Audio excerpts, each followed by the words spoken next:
Hey everybody, welcome to Talking Habs, the video podcast, episode 6. So today we're going to cover a lot of subjects. We're going to cover, I'm going to start off with just updating on the two injuries. I'm going to talk a little bit about Claude Julien and is he good for the kids? Nick Suzuki, KK, and more. We'll just go, I'm not going to list everything. And then, of course, right at the end, I'm going to give you viewers questions that I got from over the last week. Okay, so start off by saying this is Wednesday. I got to look at for the date. November 20th, like I don't know what day it is. 2019, just officially give the date. And we're here to talk about the Habs and all things hockey. Yeah, so this channel is dedicated to the Habs and this podcast is dedicated to the Habs. Primarily, if there's something really big in the NHL, I'll talk about it. But basically, we talk about the Habs here. So, I'm going to start off just with an update to, not much of an update, to the Drouin and Byron injuries. Probably everybody knows about it already, but they both have had their surgery. Drouin will be missing, the latest wording of it, the wording is a minimum of 2 months. And Paul Byron, the wording is up to a month. So maybe Paul Byron can come back early, but it doesn't sound like Drouin will be back early or much early, right? So probably looking for mid-January. And I guess around Christmas time for Paul Byron. Okay, so that's updated. So now that gives an opportunity because of these two injuries for some of the younger guys. We see Nick Suzuki being put in the second line center role. So the question I have here, and I get this a lot actually, and you see it online a lot. Twitter is very toxic. A lot of people want Julien fired. So the question is Julien and by extension the Montreal Canadiens a bad place for young players? I guess he has a reputation of not liking young players or not wanting to work with young players. By the way, I'm wearing my Alien shirt. That's going to be part of the prize winner. I think second prize in the hockey pool. First time I'm wearing it. Never wore it before. It's been up on my wall. Thought I'd wear it one time before it's given. I will wash it. Okay. He has a reputation, I guess, of not liking young players, not trusting, I guess, their defensive abilities. And so is this a bad place to have young players? And I don't think so because, look, Nick Suzuki, it depends on the player, I guess, in general. Maybe he does have a bit of a bias, whereas that he wants his players, no matter how old or young they are, to be defensively responsible. And it's harder to find that in a younger player. It takes a few years. So maybe that's what it is for him. But Nick Suzuki has come up. He's played 20 games in his NHL career so far. He has 5 goals and 4 assists, and he's putting up the kind of points you'd expect. I mean, a rookie is going to get 40 points in a season. That's a pretty good season, right? And the main thing with Suzuki is that he's almost like a seasoned vet defensively. He's not 100% there, but I mean, he looks really good and comfortable playing the defensive side of playing center. And his offense is starting to come around since they put him as the second line center. So that's basically a game, I think, in 2 periods. I think he's already offensively starting to look better. He had a breakaway the last game, a really, really nice pass that didn't come to anything, but a really nice pass right into the slot that someone couldn't corral. His vision is really great. And so do I think that Julian's reputation is correct? To some extent, it probably is, but it's probably because he likes to have the defensive side of the game taken care of, and he doesn't like to take chances and have games, lose games because of mistakes. I don't think here he's going to have a choice because we don't have the veterans to come in and take spots that Suzuki, Cale Fleury, KK, will talk about him after. That might be questionable, and you might question how his handling of KK has been. So do I think that Montreal's a bad place for young players, and is Claude Julien a bad coach for young players? My opinion is no, I don't think so. Next question, or well, next item up for bids. So we'll talk about KK now, because there's some talk that KK.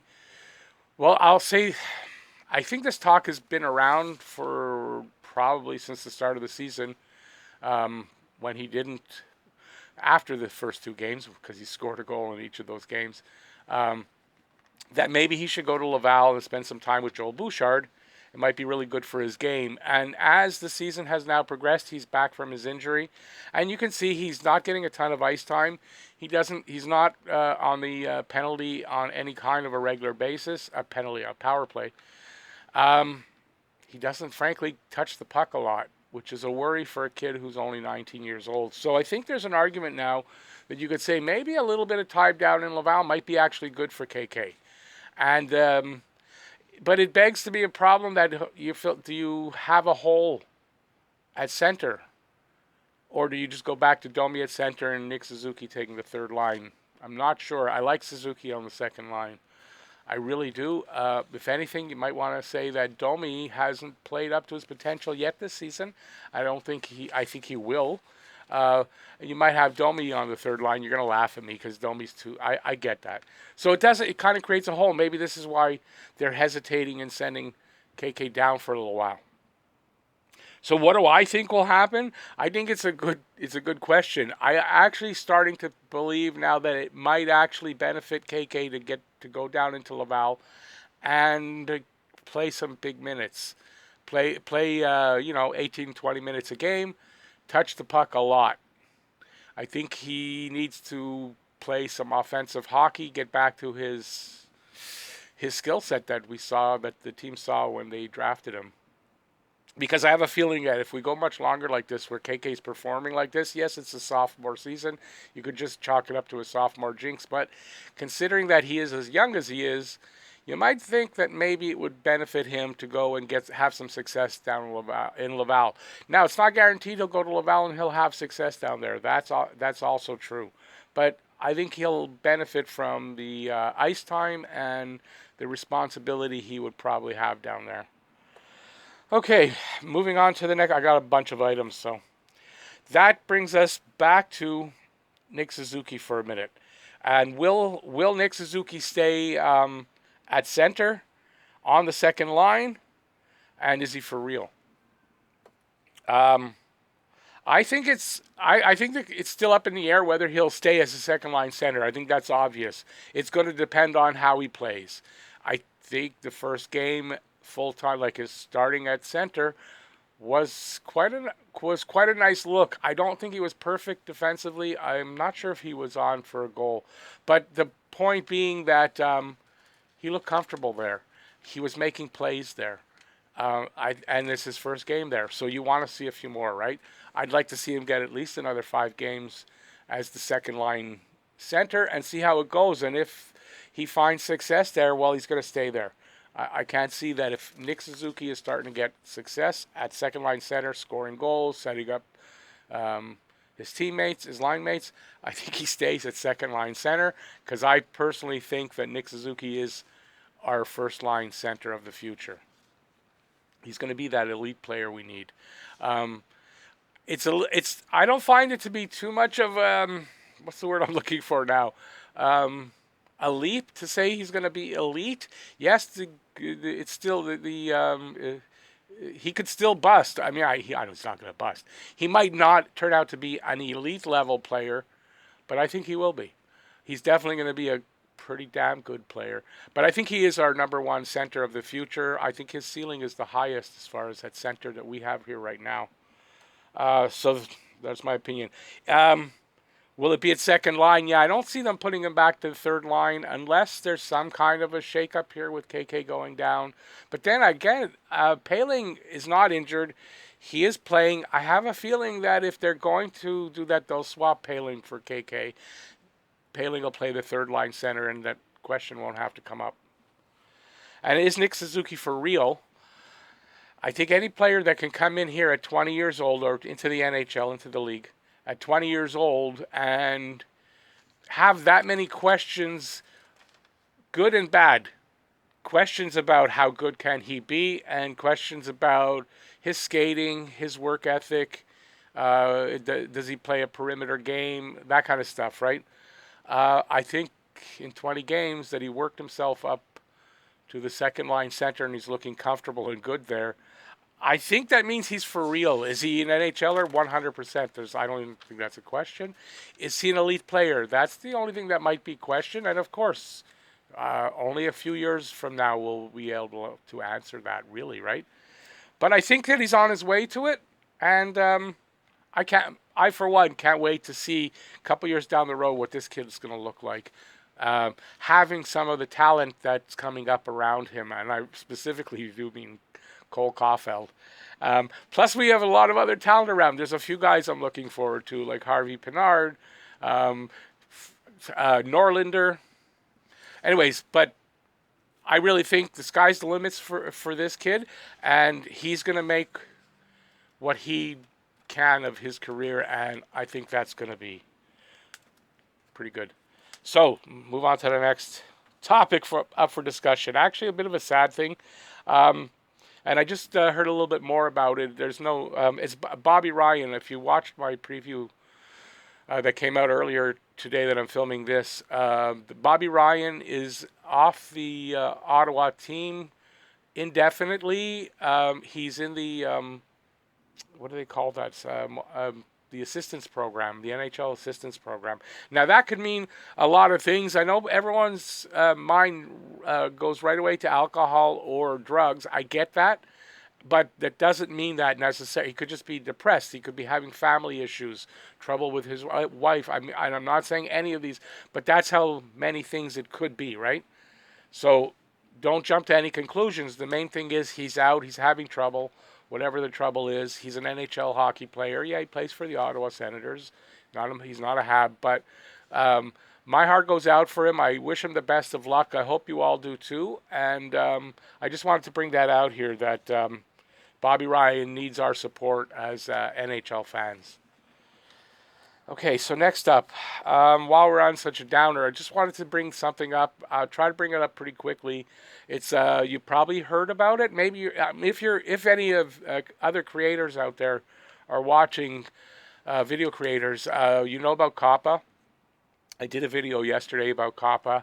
I just want to point out I have some links in the description. If you're not sure what it's about, there's a link there. If you want to sign the petition, there's a link there. If you want to leave a comment and let FTC know what you feel about this, there's links there for viewers and for creators. Different links because I guess they want them in different categories. So all the links are down there. I'm not 100% worried about my channel, that I'm going to lose my channel because of this, because I don't target kids in any way. So... I mean, it's hockey. It's mostly an adult thing. I don't think I have anything to worry about. But it's something everyone should know about. It's something everybody should voice their opinion about. Because if we just let government, even though it's not, I'm Canadian, so it's not my government, but I'm bound by their law because it's YouTube. And YouTube's bound by it, so I have no choice. But it could affect the way you watch YouTube. It could affect the way you work on YouTube. It could affect a lot of things, so you might be interested. So that's COPPA. There is a link that kind of explains what it is. I don't have to talk too long about it, and I'm going to stop here. I did a video, if you want to see it. I put it out yesterday. It kind of explains it a little bit more, so check that out. That's enough about COPPA. I wish I could never hear about it again. Next up, we just mentioned him, is Ryan Poehling.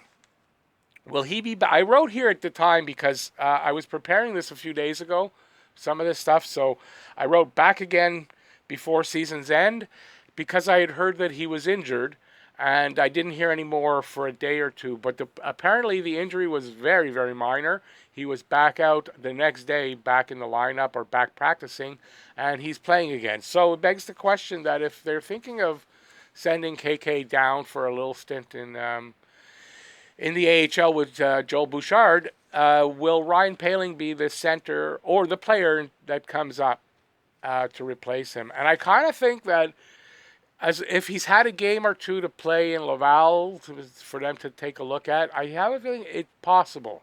I'm not saying for sure because they may want him to stay down there for a certain amount of time before they're going to consider the call-up, because they may want to see how he responds. to the demotion, and how he's progressing before they call him back up. Because we don't know what it is they saw that told them that he's not ready. So we don't know what their expectations or what they want to see from him while he's in Laval, right? Um, in not preparing specifically to go and say, oh, okay, but it could be this player, that player, this player.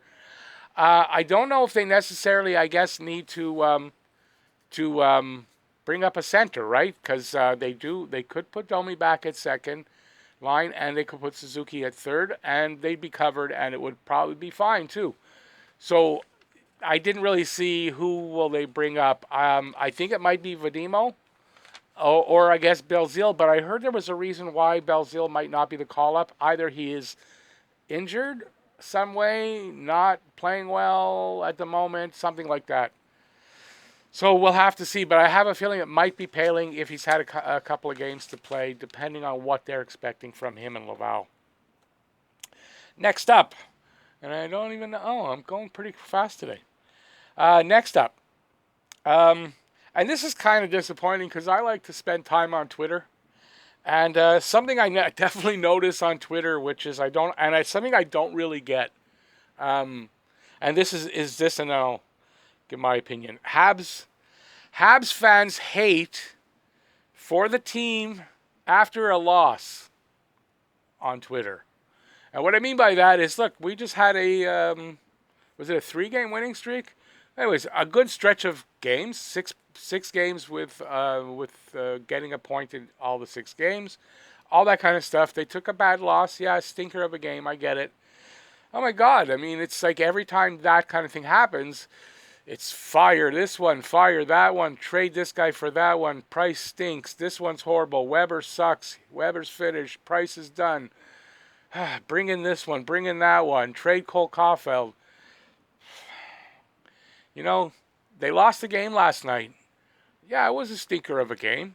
It was a very disappointing loss. Not helped. Well, I'm going to talk about it after. I'm not going to bring that to why it wasn't helped last night.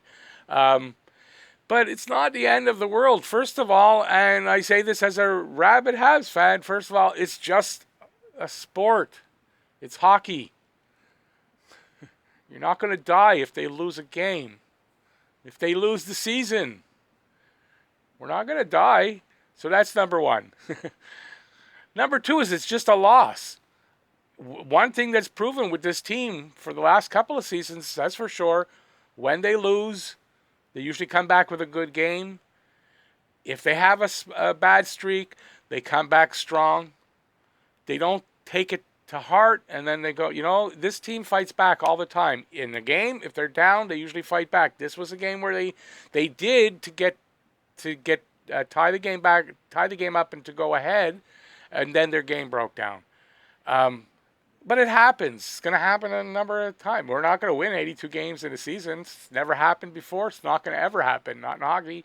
I think it's only happened, once in football, and they only play 16 games. So, I don't know it's very disappointing, after a loss, you don't want to go on Twitter because it's toxic. And I don't understand the motivation behind a Habs fan who has to lose their shit every time that we lose. Anyways, that's not me. And I don't even remember being, I was disappointed when I was young. I had more raw emotion about the wins and the losses. But I mean, you wake up the next morning, you still wake up in the morning. Still sunny outside or snowing, whatever it is, it doesn't matter, but it's still a day. You got to go to work, got to do what you got to do. Got to feed your kids, got to walk your dog, whatever. That doesn't change. Just because they lost. Yet you'd think it's the end of the world on Twitter. Anyway, I wanted to talk about it because it's so amazing to me how people lose their shit like that. And I'm relatively new to Twitter, but if you go on my page, it'll say I've been on since whatever, but I never used it for years and years. And because of the channel, I started using Twitter, and I use it for a lot of information, for a lot of things. There's a community there I'm starting to be part of. I had to learn to stick my nose out of this stuff. If I wanted to, I see somebody being like that, and I got to go in and say, it's this and that. Don't worry. I don't know what you get so upset about. Oh, my God, the hell that can come down on your head over that. So I learned to stay out of it. and I watch it from afar now. I laugh a lot of times, but it's kind of, I just don't get it. I don't get it. Anyway, I'm not one of those kind of fans. And I am a fan, even obviously with my channel. So, and I'm not a sportscaster who doesn't have to, I can't lean one. I'm a Habs fan. I'm allowed on my channel to do that. And no, it's, if it was an extended losing streak, if they were really playing bad and nothing happened, whatever, and I understand that, but after one loss, and that's the way it is. Check it out on Twitter sometime if you haven't. Okay, what's up next? I think this is the last bit for the this part. Then we'll go into the questions from you guys. So, I think 3 out of the last 4 games. No, I know it's definitely 2 out of the last 3 games. And then you got to go back to that Philadelphia game, and I think it's like 5 games ago, 6 games ago. We've been beset by some really bad refs that are affecting, like it's happening often enough in this last little period that it makes you just want to talk about it. So just to remind you, the Philadelphia game where we lost, and Price, we lost in, I believe it was overtime. I don't think it went to the shootout. And Price had to get us to that overtime. He had to steal that point. We had 6 penalties against us and not a 1 against Philadelphia. And there were a couple of blatant ones that should have been called, and they just kept whistles in the pocket, and it was horrible. Now, is that to say that the penalties the Habs took were bad ones? In this game, they weren't bad calls. In this particular game. The other 2 games I'm going to talk about, there were. So they were legitimate calls, but they were also legitimate on the other side, and they were none. So that's one game. The New Jersey game that just happened, the last back-to-back, so that was Friday-Saturday's game. 13 penalties in the game, and 2 very bad calls against Montreal. One of them was the Jordan wheel with the high stick that drew blood. It was technically a high stick, and yes, it drew blood, but I think it's not a penalty if the guy, you're standing still, you have not moved your stick, and the guy skates into it. I don't think that's the same thing. It's different if you move your stick.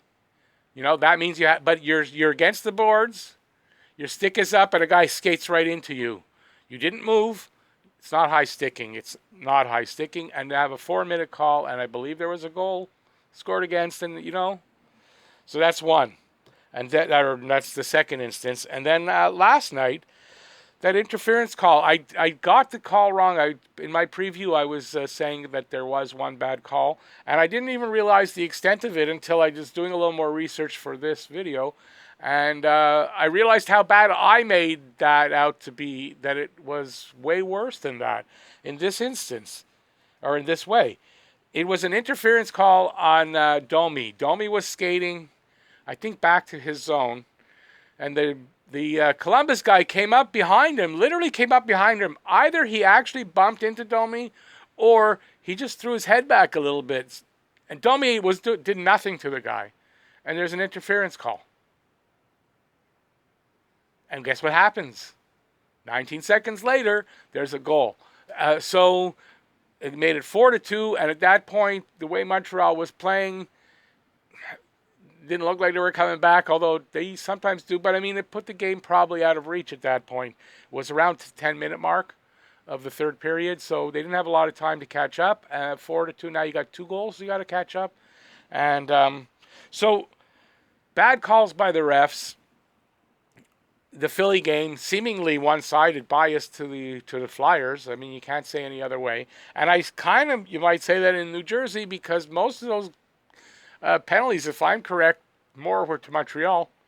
9 penalties in a period. And one, to me, not that it wasn't, it was a borderline hooking call. Yes, it probably was a hooking call, but why I say it's borderline is because it was in overtime.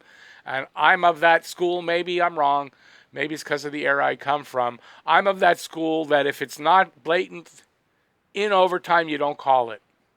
That's school I'm. But don't forget, I grew up where overtime only happened in the playoffs, so it was super important and emotional and all that. So that might have something to do with it. But to me, that call doesn't get called in overtime. And just those two other calls that were not penalties. I forget what the second one was other than the wheel call, but it was also not a penalty. It was Kulak or somebody said they hit somebody on the head, or it didn't. Didn't happen. So bad refs. Bad refs lately have been costing us games. Does that mean we make excuses though that we lost games? No, we don't. You never make an excuse. You could say it was a bad call, bad game, bad ref, you hate it, but it's not an excuse of losing. You never use things like that as an excuse because that only leads to bad things when you use excuses. Off to viewers' questions. Viewers' questions. I know there was something I wanted to talk about, like just a little thing, and I said, write it down, Rick, write it down, and you're going to forget. And I think it might have been this. I'm going to stand for a sec. This is the shirt. It was on my back wall, buried a little bit. This is going to be a prize for anybody who's in the pool. That's going to be second prize for the pool. So if you win second prize, I'm going to wash it. This is the one time I've ever worn it. It's been on my wall. When I got it, I said, I like this. I'm going to put it up there. The thoughts of it for a giveaway down the road. And that's what I'm going to use it for. So hope you don't mind I'm wearing it the one time. It's a little small on me anyway. Anyway, so I wanted to say that. Now, questions from you viewers. And that's to tell you, please leave any questions. I don't know if anyone's still here. It's a podcast. It's supposed to go about 40 minutes. That's about what I like to go. Any questions you might want to ask me that you want to hear my opinion on, that you don't know and you might think I know, if it's about from the 70s or 80s, or even farther back, if I know something about it, I could try to answer. If I do know, I'll answer. Anything like that in the comment section, and I will ask them. I will answer them the next podcast. So that's next Wednesday. So anything you want to know all week, if you think of it, come back to the video, leave a comment, and I will get to it because I go there and I look and I write them all down. So 6 questions to go through. First one is from Joe. Now I've seen these, but I haven't really thought much about them. I like to do the questions kind of off the top of my head as I read them out. So from Joe, do you think Drouin has made a Carey Price-like comeback? And by that he means struggled at the start of his time here in Montreal, but has become arguably our best player this season. I guess I guess you can kind of say that. It's a little early in the Drouin saga to say that 100% because we don't know 100% that he's made that jump. So far, he definitely has. And if he comes back and struggles and he's still having trouble with the wrist, it's not going to be fair to say that he's not still at that level. But if he comes back, his wrist is good, and he just isn't the same guy, we're going to have to put it off till next year. But as long as this first 20 games of his, or I guess 18, 17 he was in, stay like that for the rest of his career, because look, Carey Price, through his he's come on to be pretty consistently a great goalie. So if Drouin can do that for, say, 2-3 seasons, then I'll say yes, because definitely it's the similar kind of thing. Big expectations, high draft pick, loads of talent comes in and kind of struggles to start off their career. So, yeah, definitely there's they parallel each other, definitely. But Drouin needs a little bit longer than 20 games to do that, to make that official. Because, look, honestly, Joe, he could fall off. He could never have this again, the first 20 games, and I'm not saying he will. I'm not doing that. But it could happen, and then you can't make that comparison at that point. So, yeah, if he does this for a few years, and I'm sure as hell hoping he does, then yes, definitely. So I spent too long on that because I just keep saying the same thing over and over again. Sorry about that. Habination, who likes to give me the who was better. And this one is kind of laughable, but it's funny, and he's got a good sense of humor. I like his sense of humor. We don't always agree, on everything, but I like his sense of humor, and I like the kind of questions and where he comes up with them. It makes me laugh. That's all that matters. So Habination, thanks for the question, and Joe, thanks for the question. So who was better, Irving Grunman, Rajan Houle, or Marc Bergevin? So that's obviously for general manager. Yeah. If I said Irving Grunman, would you hold that against me? Listen, Irving Grunman might have been the worst one. I'm not sure if Irving Grunman or Rajan Houle was a worse general manager, but those two were on the bottom of the general manager list with Gauthier.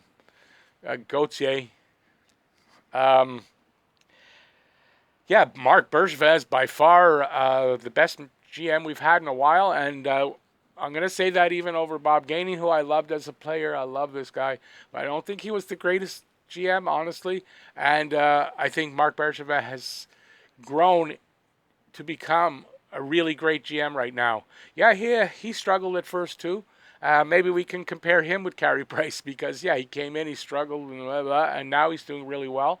And for a couple of seasons now, and our team is looking that much better for it, and our future is super bright. So, Marc Bergevin, was anybody surprised by my answer? I hope not. Cat hair. You know I got cats. I get a cat hair, of course, and at this time. Okay, next one up is from Eleanor Rigby. No, not the Beatles. Eleanor Rigby, which is an interesting name for a YouTube name. I like that. I'm a big Beatles fan. Why is Don Cherry's nickname Grapes? And I didn't write down, but I know she said something about it. Shouldn't it be cherries? Don Cherry, as everybody knows, is a gruff old man, a human version of Grumpy Cat. And so grapes they're sour grapes.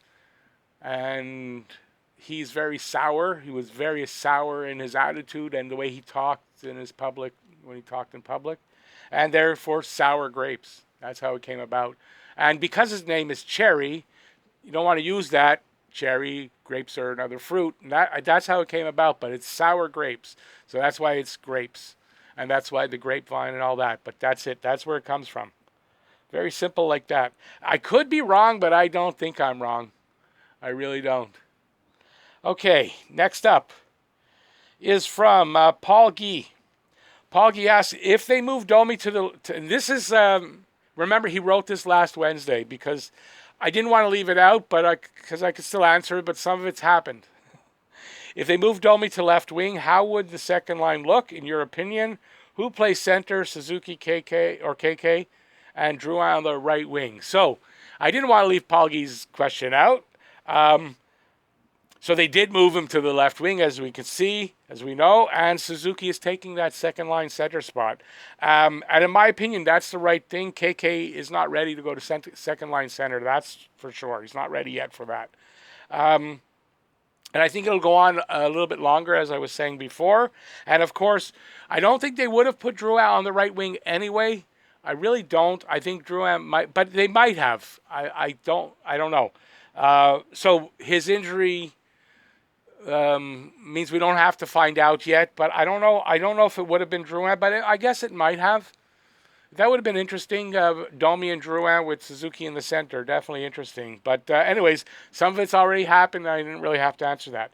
So next up is Glenn Way, and he asks, why do you think the Habs are struggling when short-handed? Why do I think the Habs are struggling when short-handed? And they definitely are, because I noticed, especially lately, the other teams when Montreal is what am I was thinking the other way on the power play. Yeah.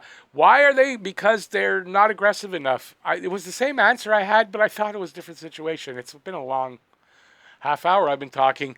They're not aggressive enough with that box. They collapse in too quickly. This is my opinion. They need to be, if you see other teams playing them, especially last year when they were struggling, they were going after their guys, not strictly staying in the box, but being aggressive about it, right? And Montreal isn't doing that enough. And that on the nights when their PK is good, they are doing that. They're being more aggressive and taking it to the other team a little bit, pushing them back instead of allowing them to come in. Because when you just collapse the box, you are allowing them in. You're not giving up much of a defense, right? You have to be in there swinging your sticks around, trying to stop the lanes, the passing lanes and stuff like that. They're not being aggressive enough. That's my opinion. Technically, I can't tell you. I'm just a layman like you guys. I can't tell you technically everything they're doing wrong, but this is what I think is a big problem. Next up, excuse me, we're going to end on who is better, Stéphane Richer, Shane Corson, and he sent me Stéphane Lebeau, but he laughed and he said that's the only name he could think of. Although I think it's not such a bad comparison, but he wanted me to pick the third one. So I thought Stéphane Lebeau was okay. He wouldn't have been the better of the three, obviously, but I thought a better comparison here was Russ Courtnall. So it's who is better, Stéphane Richer, Shane Corson, or Russ Courtnall. And I think, honestly, that's three pretty even players. You might have to give the nod to Steph Richer because he had 50-goal seasons, two of them. But I think later on in his career, as far as offense, that tailed off pretty badly. So I'm not so sure. So I'm not giving it to Steph Richer, where a lot of people I think might. And I've really liked the other two players a lot. And I think points-wise, their top years were very similar, if not almost exactly the same, their peak points. I'm going to give it to Shane Corson for a reason that's probably personal. I really like Shane Corson as a player. I just loved his attitude towards the game. He stood up for the guy. His teammate got in trouble. Shane Corson was there. Plus, he could play the game. I just like Shane Corson a lot. And I think he had the captaincy for a short period of time. I might be wrong on that. But anyways, for me, it's Shane Corson. But Russ Courtnall and Shane Corson were really close. That's why I thought of Russ Courtnall here. And Stéphane Richer was a great player. Yes, he had a couple 50-goal seasons. But his play dropped off at the end as far as point production. So I don't think he qualifies here for me. Well, he qualifies, but he comes in third.